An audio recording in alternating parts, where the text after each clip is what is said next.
Today's reading from Revelation is really a further interpretation of yesterday's reading. It confirms, as much as John can without jeopardizing the safety of his audience, the identity of the woman on the seven-headed beast. She represents Rome, the empire, the city, and its goddess, Roma. And the beast represents the collective emperors. But John's real message today is not only to confirm what we know, but to drive one more nail in the coffin, as it were, of the Roman Empire. Hello, I'm Stuart Baskin, pastor of First Presbyterian Church of Tyler, Texas, and this is your daily devotional for Friday, November 19th, 2021. Having described the woman and the beast, John continues with his narrative. This calls for a mind that has wisdom.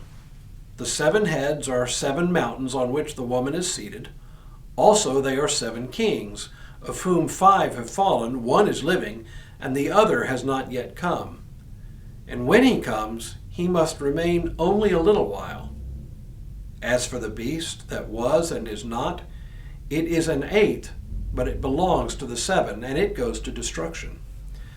And the 10 horns that you saw are 10 kings who have not yet received a kingdom, but they are to receive authority as kings for 1 hour, together with the beast. These are united in yielding their power and authority to the beast. They will make war on the Lamb, and the Lamb will conquer them, for he is Lord of lords and King of kings, and those who are with him are called and chosen and faithful. And the angel said to me, "The waters that you saw where the whore is seated are peoples and multitudes and nations and languages. And the 10 horns that you saw, they and the beast will hate the whore. They will make her desolate and naked. They will devour her flesh and burn her up with fire. For God has put it into their hearts to carry out his purpose by agreeing to give their kingdom to the beast until the words of God will be fulfilled.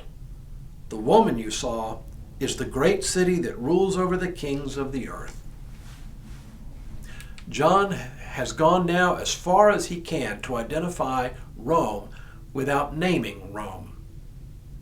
We who read his words some 2,000 plus years later tend to get caught up in all of the symbolism and vivid imagery, and too many among us try, in vain I might add, to identify these figures with people in our own time.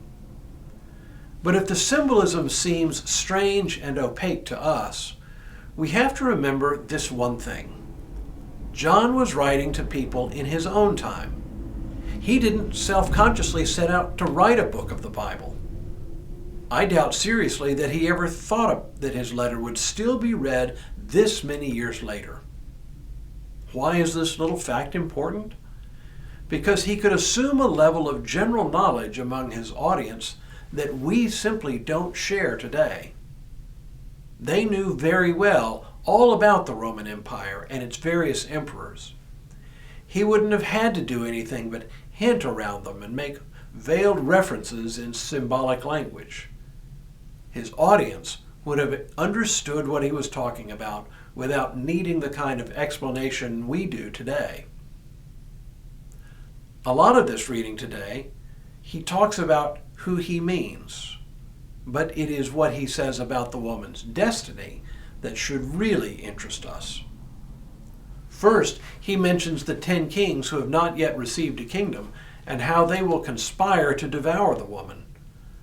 This reference is a little obscure, but it is very likely pointing to the strong possibility that some of the minor local rulers within the Roman Empire would ultimately rise up in rebellion, thus dealing a mortal blow to Rome.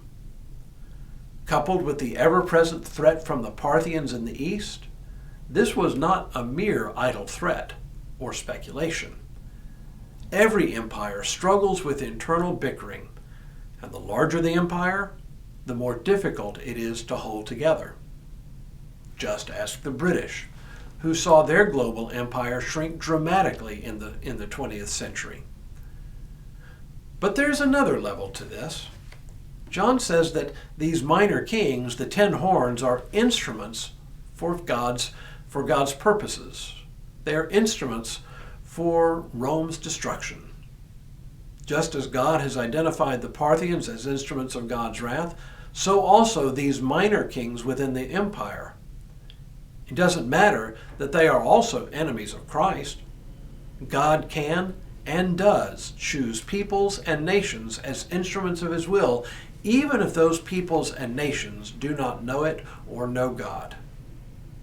The upshot of all this is that they will all, quote, make war on the Lamb, and the Lamb will conquer them, for he is Lord of lords and King of kings, and those with him are called and chosen and faithful.